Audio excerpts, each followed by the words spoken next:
You've built humanity's first black hole power station, a gleaming ring of collectors orbiting just outside the event horizon of a stellar mass singularity. The energy output is staggering, enough to power 1,000 worlds by harvesting rotational energy from space-time itself.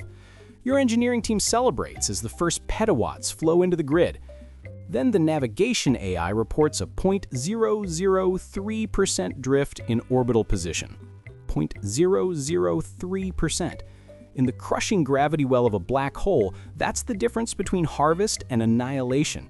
You have 4 minutes to correct before tidal forces begin stretching your station like taffy. This is the trap embedded in every black hole power fantasy. The same physics that makes them infinite batteries also makes them perfect killing machines.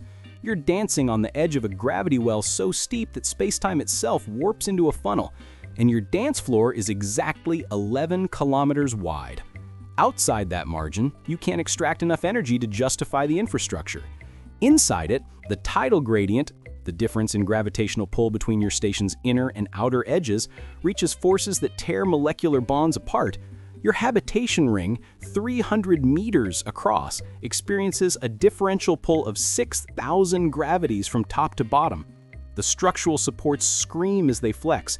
You route power to the thrusters, watching the drift counter tick down, 0.002%, 0.0015%, 0.001%.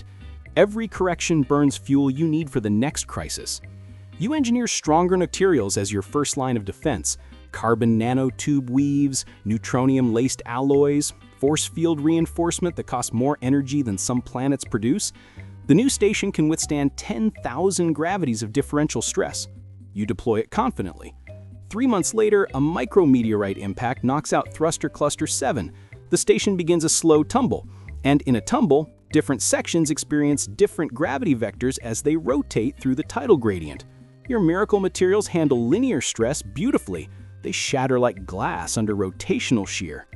14 habitation modules rupture simultaneously. The screaming on the emergency channels lasts 8 seconds before vacuum silences it. You stabilize the tumble using reserve thrusters, but now you understand.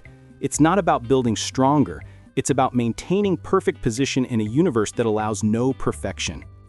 You pivot to automation, removing fragile human bodies from the equation.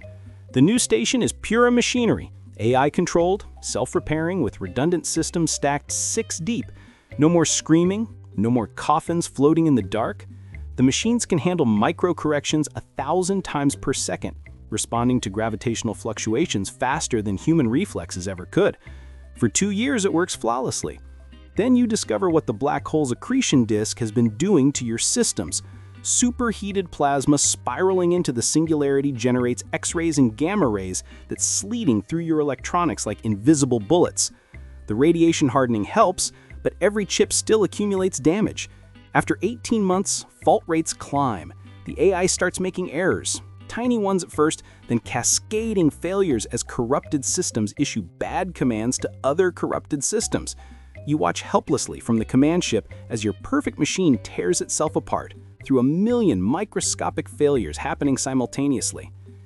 You retreat to a safer orbit, sacrificing energy output for stability. The station now circles at twice the distance, where tidal forces drop to manageable levels and radiation intensity decreases by a factor of 4. Power generation falls to 30% of design capacity. Stockholders scream, colonies go dark. You promise to restore full output once you've solved the stability problem. But here's the equation you can't escape. Energy extraction efficiency is proportional to proximity, and proximity is proportional to danger. The closer you get to that infinite battery, the more ways physics finds to kill you. You've just reinvented a coal plant with extra steps and a side of relativistic death. Then the black hole reminds you why they're called event horizons. Your accretion disk, fed by carefully metered stellar material, suddenly brightens. The black hole is feeding more aggressively, possibly from debris your dead first station left behind. Within hours, magnetic field lines threading through the disk reconnect explosively, channeling energy into twin jets that erupt from the poles at 99% light speed. Each jet carries more power than your star. They blast outward like relativistic blowtorches, invisible until they hit something. Your distant command ship, positioned safely above the accretion plane, sits directly in the northern jet's path. You have 90 seconds of light lag warning, enough time to realize you're about to be vaporized by the very power source you came to harvest, but not enough time to move. The radiation front hits first, gamma rays that turn your hull into a microwave oven, cooking everyone inside. Then the particle stream arrives, protons accelerated to absurd energies, each one hitting like a tiny nuclear bomb.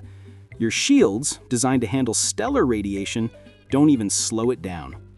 In the final instant, as your neural tissue boils and your bones turn to ash, you understand the fundamental trap. Black holes don't give away their power. They loan it, with interest.